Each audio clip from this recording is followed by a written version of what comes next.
Chers tous, chers tous, alors vous dire que d'abord de bien vouloir m'excuser, parce que j'étais en retard auprès de vous, parce que j'étais à l'inauguration du siège mondial d'Airbus, juste à quelques kilomètres de ça, et vous comprenez bien que c'était important d'y être. Mais si je suis ici, c'est parce que c'est important d'y être aussi. Et finalement, si je les ai quittés, c'est aussi en leur disant que c'était normal que je les quitte, parce que j'allais rejoindre finalement un salon qui ne représentait rien de moins que la première filière pour la région Occitanie. Et on le dit trop peu. Effectivement, il y en a certains parce qu'ils sont gros et qu'on a beaucoup de grands groupes qui ont une vraie visibilité. Et c'est une chance pour notre territoire. Aujourd'hui, en termes de visibilité, vous faites fort. Ça, c'est chez Airbus, ça, c'est ici. Vous prenez la place qui est bien la vôtre. Et je vous en félicite. Oui, la filière des industries agroalimentaires est extrêmement importante pour le territoire. Alors, comme mon ami Alain Di Crescenzo, que je salue, a donné des chiffres, évidemment, je me permettrai en aucun cas de les contester, comme je sais que la représentante de l'État, madame, donnera les mêmes chiffres, assurément. Je ne les reprendrai pas, et je pense que de toute façon, vous êtes, pour les uns et les autres, les mieux informés, et vous êtes peut-être ceux à qui il est moins nécessaire de les répéter. C'est, et vous l'avez bien dit, Daniel, et je vous en remercie aussi, un réseau qui est structuré. Parce que c'est extrêmement important quand on a une myriade, et qu'on n'est pas un grand groupe, mais qu'on a une myriade de petites entreprises, de moyennes entreprises, et vous le savez, messieurs présidents de nos chambres de commerce et d'industrie, c'est important d'être structuré et d'être coordonné. Et moi, je veux d'abord vous dire bravo.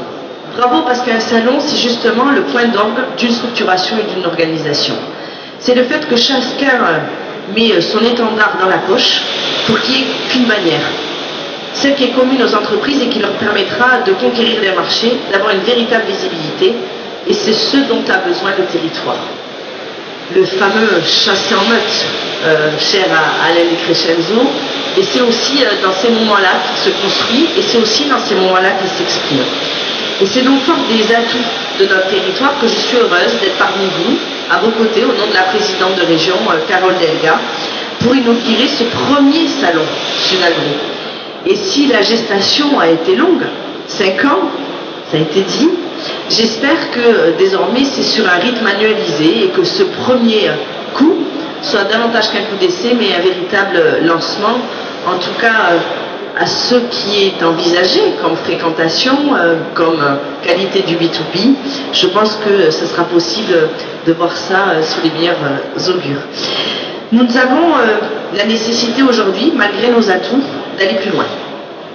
C'est toujours important de continuer à bouger, parce que dans un monde où on est immobile, finalement, c'est les autres qui avancent, et on se retrouve derrière. Et pour maintenir notre rang, on doit veiller en continu à accroître nos performances en production, et notamment par l'automatisation et la robotique collaborative, les fameux cobots. Ils existent dans des entreprises de l'aéronautique, de l'automobile, pas très loin d'ici d'ailleurs, mais ils existent et ils ont de plus en plus leur place dans les process de production. Et je tiens à dire devant vous qu'évidemment, les valeurs que nous partageons font qu'il ne s'agit pas de robotique au détriment de l'humain. Il s'agit justement que l'humain puisse prévoir et confier les pénibilités des tâches et accroître son potentiel, celui qui mobilise son esprit, l'intelligence collective, pour être plus performant. Il y a un enjeu énorme sur l'innovation, dans les process, notamment dans ceux de la sécurité alimentaire, où il y a des exigences de plus en plus importantes, sur la fiabilité, l'accroissement de la date limite de consommation, mais aussi dans le conditionnement. Et j'ai vu les partenariats là. Et c'est important ces partenariats, parce qu'on sait bien que c'est sur les conditionnements qu'on joue une grande partie du marketing aujourd'hui, et donc du geste d'achat et du déclenchement du geste d'achat des consommateurs et des consommatrices. Alors évidemment, ce salon a toute la place dans notre région. Tout à l'heure, le président de la CCT a indiqué qu'il y avait un enjeu économique à l'évidence. Cet enjeu économique, je pense qu'il est aussi au service d'autres filières. À la vérité, dans ce salon, on trouve aussi des constructeurs d'équipements, de machines-outils qui interviennent aussi dans d'autres filières, dans d'autres secteurs. Et c'est vous dire à quel point on ne doit pas être cloisonné. Parce que ceux et celles qui sont performants dans l'aéronautique, dans l'automobile, dans la mécanique, peuvent aussi offrir de nouvelles solutions pour faire progresser les industries agroalimentaires. Et donc, là aussi, ne jamais être en silo, favoriser avec l'appui des pôles, avec l'appui de l'AREA, la porosité, la cross-fertilisation, parce que finalement, c'est parce que nous mettons, là encore, nos forces en commun que nous irons plus loin demain. Et puis c'est une région qui est ouverte désormais sur le bassin méditerranéen, qui se positionne au cœur de l'Europe du Sud. Et là encore, quand on connaît la problématique des activités agricoles, de l'agro-industrie extrêmement présente, on sait que le challenge est de taille. Et puis il y a la question sociétale, à l'évidence. La question sociétale, y compris en matière de souveraineté alimentaire, et au moment où on parle beaucoup de Brexit, notamment, où nous savons les atouts que nous avons sur le territoire national, alors il faut se donner la force, la dynamique, pour que dans notre territoire, on puisse assumer ce qui est attendu aussi nos concitoyens, parce que souveraineté alimentaire, ça rime avec emploi, avec qualité, c'est ça qu'il nous faut fixer. Alors, pour conclure, juste un mot sur la stratégie pour l'emploi et la croissance qu'a voulu lancer la présidente Delga pour la région Occitanie. Vous le savez, ça doit donner naissance à un schéma de développement économique. Évidemment, les industries agroalimentaires y auront toute leur place. D'ores et déjà, il y a des thématiques qui émergent. Je vous en livre 3, auxquelles il faudra répondre avant de présenter le dossier à mes collègues tout début 2017. Une des thématiques qui émerge, c'est sur la stratégie de communication des produits de l'industrie agroalimentaire, notamment à l'international. Quid de l'avenir des bannières, des marques comme Sud de France, comme Sud-Ouest France. On a des atouts, des produits sous signe qualité, 350 sur le territoire, c'est beaucoup. On a une bannière qui s'exporte bien aussi sous l'intitulé et sur les événementiels avec Sud de France. Donc il faut voir comment on conserve ces élans, comment on les conjugue, et je compte aussi sur vous, qui êtes en première ligne, pour pouvoir nous dire quelle est la volonté des entreprises sur ces sujets. Le deuxième point, et vous l'avez dit Daniel, c'est les liens stratégiques entre l'agroécologie et la bioraffinerie, et notamment faire vivre la thématique des stratégies régionales de l'innovation sur le carbone renouvelable. Et la troisième, c'est plus largement le soutien à l'innovation technologique et non technologique, et à la mutualisation au sein des PME de l'industrie agroalimentaire, notamment entre les PME des deux anciennes régions. Et je vous remercie tous deux parce que vous êtes un beau symbole aujourd'hui du fait qu'on doit faire région. On fait, désormais on a un nom. Enfin, on doit attendre que le Conseil d'État valide, pour être tout à fait honnête. On a un nom, on a une belle signature, Périnée Méditerranée, et cette signature, c'est un peu la vôtre. Parce que c'est vrai que vous aviez créé un club d'entreprise au moment où certains doutaient de la fusion des régions, de leur pertinence, mais vous étiez déjà là. Vous voyez déjà les opportunités, les atouts que ça représentait, vous aviez fondé ce club Pyrénées-Méditerranée. Alors cette signature, c'est aussi la volonté de la région de dire vous êtes notre priorité, on vous entend. Sur la croissance et l'emploi, c'est avec vous, c'est grâce à vous qu'on doit avancer. En tout cas, vous nous trouverez à vos côtés, comme j'espère qu'on se retrouvera ensemble pour la deuxième édition de ce salon, très vite, dès l'année prochaine. En tout cas, une belle et longue vie avec ce que vous avez initié. Merci.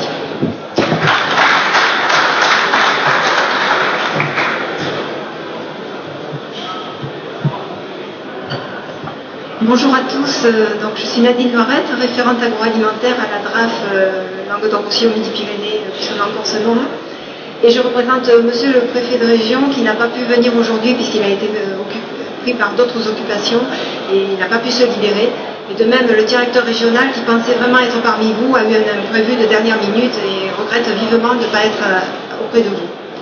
Alors il y a plein de choses qui ont déjà été dites, donc ça va être difficile peut-être de donner des éléments nouveaux, mais je crois que c'est très important d'être aujourd'hui sur ce salon.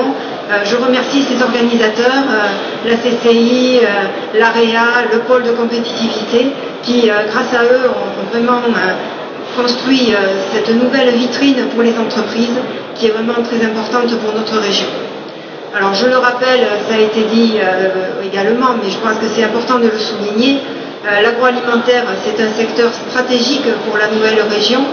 Et désormais, ce tissu agroalimentaire représente plus de 9000 entreprises et génère plus de 22 milliards de chiffre d'affaires et emploie à peu près 51 000 salariés. Ce sont des chiffres importants et qui montrent le poids de notre secteur. Et si on l'agrège avec l'amont agricole, qui est énorme sur notre région, on a largement le premier secteur d'activité de la grande région qui est représenté ici. Donc, la particularité également de ce secteur agroalimentaire, c'est sa répartition sur l'ensemble du territoire régional, où il joue un rôle fondamental sur l'activité économique des zones rurales. Et sans l'agroalimentaire, on aurait vraiment de la désertification sur un certain nombre de zones rurales, mais ce tissu agroalimentaire maintient l'emploi au plus profond de nos campagnes. Et ça, c'est aussi un point commun que nous avons avec l'ex-région Languedoc-Roussillon. Nous partageons vraiment cette caractéristique.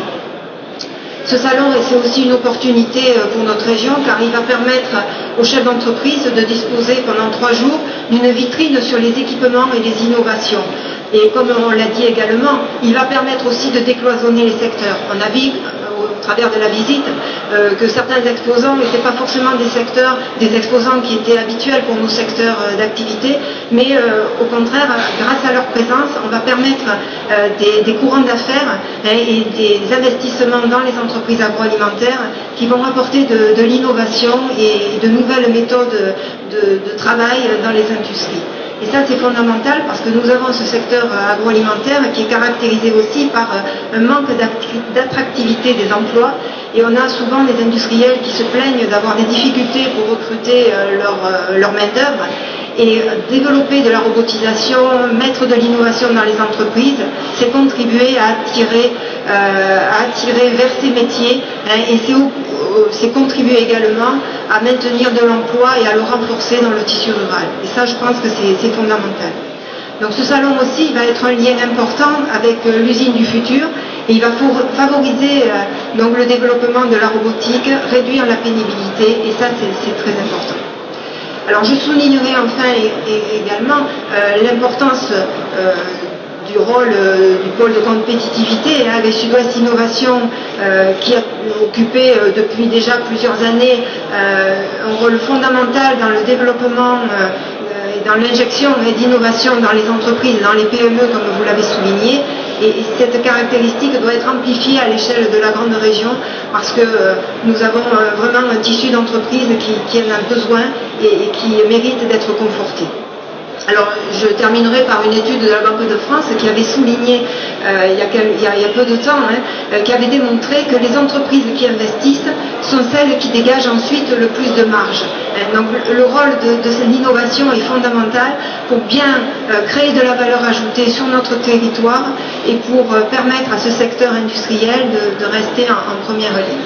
Voilà, je vous remercie à tous, je vous souhaite un très bon salon et j'espère qu'il aura tout le succès qu'il mérite.